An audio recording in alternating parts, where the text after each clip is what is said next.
Alors, vous allez dire quoi, là, si à un moment donné, elle a envie de se faire passer un petit coup de langue? Ben là, écoutez, comme je vous l'ai dit, moi, c'est plus facile pour nous autres, mais moi, là, la fille, je l'aime pas, moi, la fille aux danseuses. Moi, je la paye pour qu'elle se ferme la gueule, pas qu'elle appelle chez nous. Puis votre femme, elle pourrait faire ça, puis elle le paie pour se fermer la gueule. Pour lui faire fermer la gueule. Ben, si on prend la même situation des deux côtés. Ça n'a pas de répercussions. Moi, dans le fond, là, ce que je sais pas, ça me fait pas mal, puis je chercherai pas à le savoir non plus. Parce que m'emmener, ça va peut-être me faire mal. Ouais, vous savez, Sylvain, alors soyez un petit peu prudent. Sylvain, soyez un petit peu prudent avec votre petite salade de votre petit cœur qui est juste pour elle. OK? Ben, c'est parce que c'est elle que j'aime, moi. Oui, on a tout compris ça. Bye. Merci, Sylvain.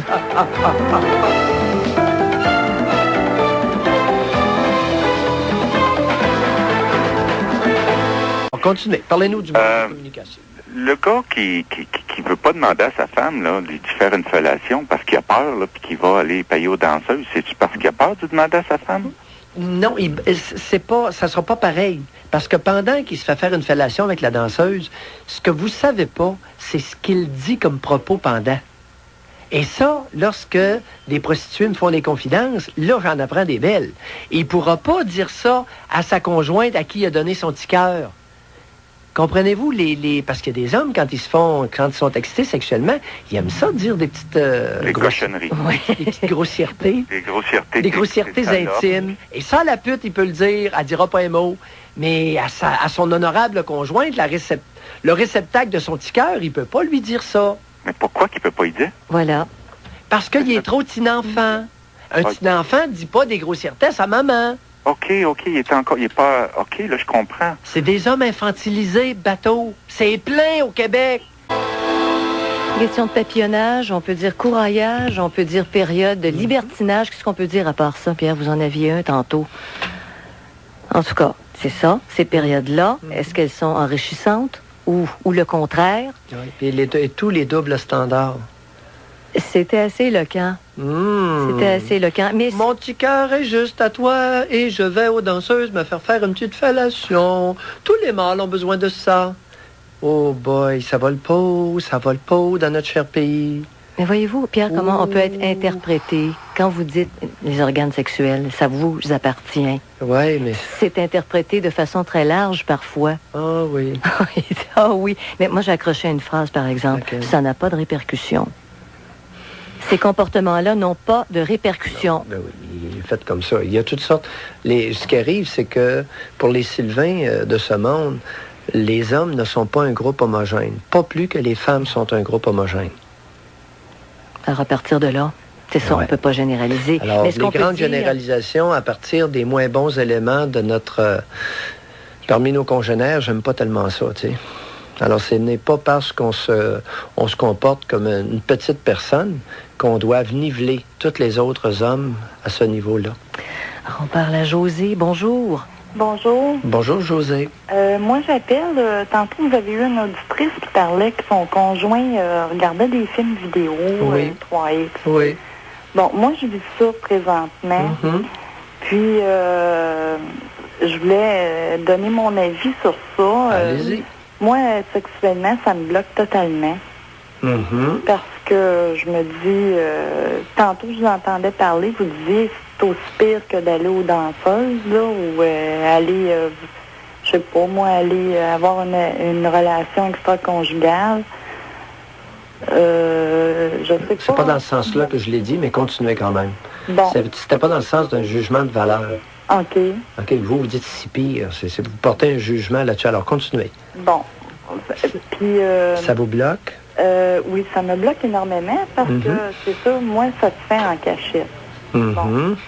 Puis, je m'en ai rendu compte dernièrement. Ben oui, ça semble être la grosse mode. Il y a un paquet de Québécois qui font ça. À tout instant, je rencontre des femmes qui me disent ça, que le conjoint préfère. Oui. Puis, préfère visionner des films et se masturber devant l'écran que d'aller copuler avec la conjointe. Il y a des conjointes qui commencent à pas trop aimer ça, là. Non, ça fait très mal. Ben oui. Puis, moi, je me demandais, c'est pour ça que j'appelais, je me demandais, je sais pas comment aborder ça avec. Puis, si j'aborde ça avec, est-ce qu'il y a une façon d'amener ça? Ça fait combien d'années que vous vivez avec cet homme-là? Ça fait 6 ans. 6 ans? Oui. Puis après 6 ans, vous n'êtes pas plus intime que ça avec cet homme-là? Pardon? Après 6 ans, vous n'êtes pas plus intime que ça avec cet homme-là? Bien, je suis assez intime, mais sur ce côté-là, j'ai pas osé lui en parler encore. Je sais Vous n'avez pas osé parce que vous n'êtes pas proche de lui, José. Ah, peut-être. Vous n'êtes pas intime. C'est pas parce qu'on vit dans la même cabane qu'on est intime. Vous n'êtes pas intime avec. Mais Oui. si José se fait répondre, ça, c'est ma liberté. J'ai le droit de faire ce que je veux. Je suis chez moi, moi Non, aussi. Oui, mais... Alors, est-ce que José... Non, on est trop... C'est trop vite, là. Vous allez trop vite. Mais Faut d'abord reconnaître là où on est. Comprends-tu? Là, vous êtes en train là, de trouver, de concocter des recettes et des moyens. À mon humble avis, vous allez trop vite. Ah oui? Oui. Là, il faut se demander qu'est-ce qui se passe. C'est quoi la qualité de la relation qui vous unit à cet homme-là? Ben là, vous vivez depuis 6 ans sous le même toit, puis vous êtes des colocs. Vous n'avez pas d'intimité, vous n'êtes pas intime avec lui. Vous n'êtes pas proche. J'ai l'impression qu'on était plus intime à un moment donné. Ben oui, ça s'est rééloigné. Vous savez, c'est un élastique, son intimité. Mais d'après vous, ce serait à cause de... Est-ce que la cause serait à cause de moi? Je le sais pas, José.